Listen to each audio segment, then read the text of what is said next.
Greetings, YouTubians, and welcome back to Wayne Sharp World, where today we are taking a walk on the wild side, and we are going to take a look at what I think is one of the coolest, most unique, most fun knives of the year, and this guy right here, and that comes in a very nice case, and it is none other than the Tac Knives Corella.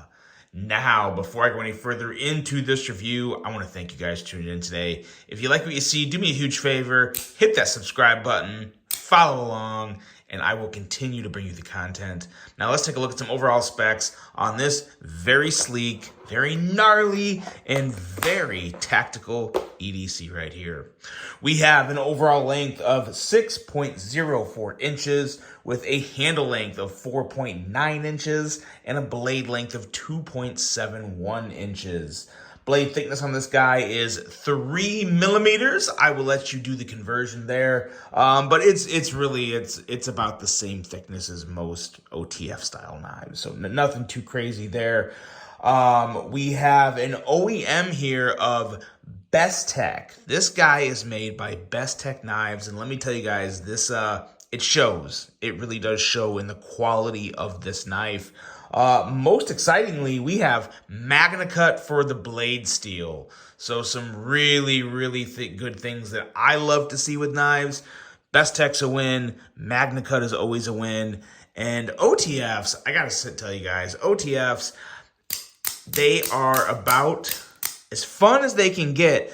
But this knife here, what Tac Knives, before we get too deep into this knife, though, I want to bring this to your guys' attention, too, because you may have heard of TacCom, you may have heard of Tac Knives.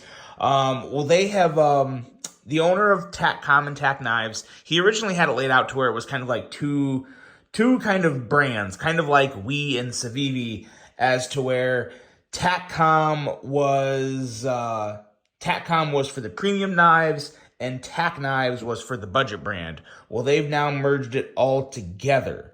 So now it's just all under Tac Knives. So it's going to use the TacCom logo, but it's going to be Tac Knives for all the knives. And of course, I'll have the actual website linked below where you can actually buy the knives and get the information and everything. Basically, the website you want to go to do the shopping for any Tac Knives you want to pick up. So a little bit of rebranding, a little combining stuff, but there's some pretty good stuff going on over there. Not just OTFs, we are also talking some folders.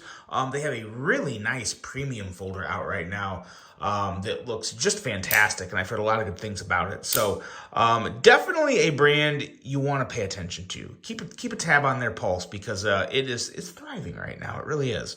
But now this Corella right here, and this is Corella like Cruella de Vil from the 101 Dalmatians. So just to have an idea of the name, this knife is a perfect example of something that a lot of times when I think of karambits, I don't think of EDC, and this is literally an OTF karambit. So that alone is really awesome. But whenever I think of a karambit, I would always think of something that was very tactical and not good for EDC. They've really redefined that for me. They have made this knife a potential EDC knife for me, and how they did that was really impressive and very creative on Tac Knives. And before we get into why I think that, let's take a look at some size comparisons real quick. So everyone has a good idea of just what we're looking at here. Try and get this leveled and to the edge of that line. Okay, there's that. Let's bring out a couple of my other favorite OTFs. This here is the Kershaw, oh gosh, which one is this now? The Kershaw, it's a Kershaw OTF. I've given up on remembering knife names. This one I've had forever, so I remember it is the Axial Shift from Axial Gear. But yeah, there's just too many to remember. But these two here are basically the same size as a Microtech Ultratech. So that should put that into a good context for everyone out there, because everyone knows how big the Microtech Ultratech is if you're in OTFs. So this is a pretty decent size OTF. I mean, yes, the blade length coming in at 2.71 inches, not super long, but in terms of just the knife size itself, it's a very good size for what this knife is meant to be. I really do enjoy the size of this. This thing fits amazing in my hand, which we'll talk more about here in a second. But there you go for your size references. Pretty good size knife for, like I said, for what it is. This is something to where I wouldn't want it to be a big knife.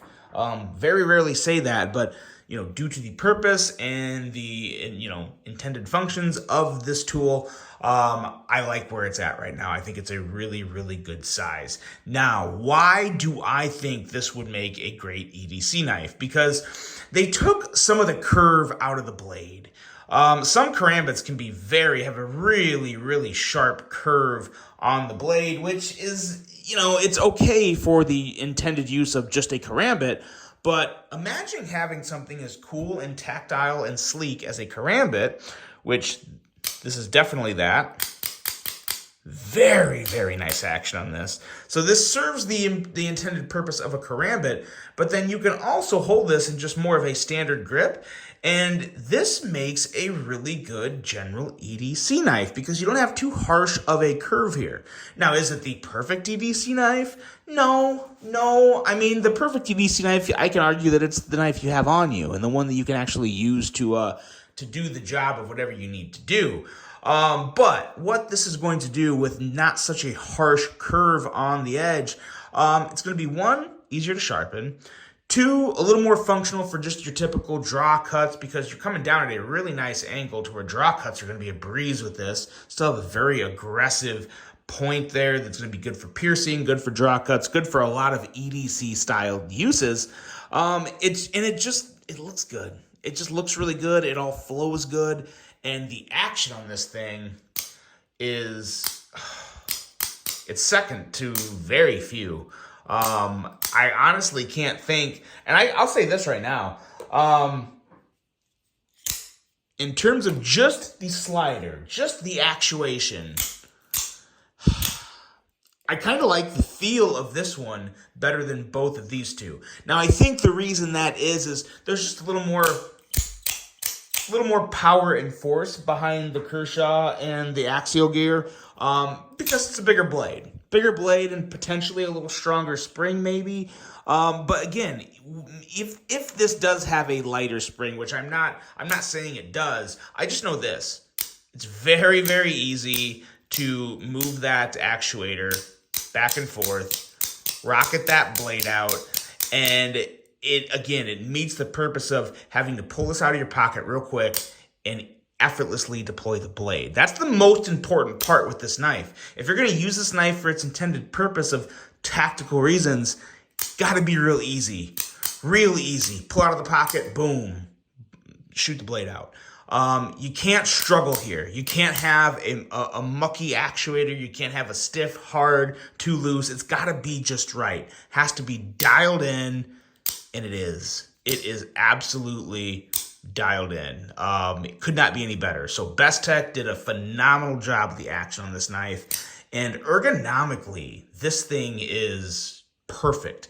I usually hate any knife with a loop on it. I've come to the point to where I just don't review them. This one was a little different because it fell into more of a specific line, and I did think it was really, really cool, and I want to check it out. But a lot of just like fixed blades with loops on the end of them, I'm not reviewing them anymore, guys, because I don't like them. I don't know if many other people like them. I'm sure some people do, but I want to keep this channel with stuff I enjoy. I don't want to give you guys a ton of bad reviews. They come every once in a while, but I want to give you my best shot at getting knives that I think you're going to enjoy, that I know I will enjoy. And rings at the end of knives just are not one of them. But this is an exception due to the fact that it is a karambit, and that's a very different type of knife. But like I was saying, they usually don't feel good in my hand.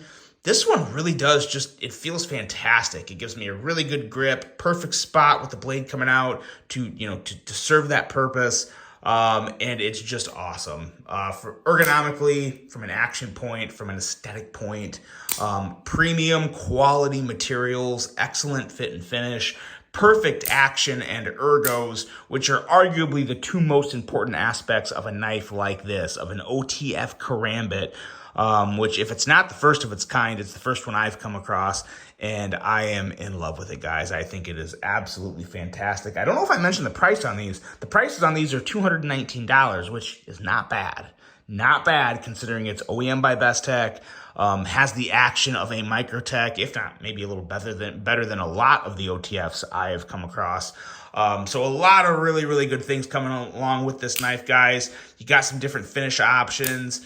I think a couple different colors of carbon fiber to choose from. So, and they're in stock. They're available. That's the coolest thing about it. Let me know what you guys think of this. The Tac Knives Cruella. Easily one of the coolest knives I've come across this year, without a doubt. And dare I say it, I'm going to say it because I think it is, at least for me, this is a knife of the year contender because I don't come across many knives like this that make me this happy and get me this excited. So really, really good one here, guys. The Tac Knives Cruella. Let me know what you think about this. I really hope you enjoyed it. Hope you have a great rest of your day. And until the next one, I'm out.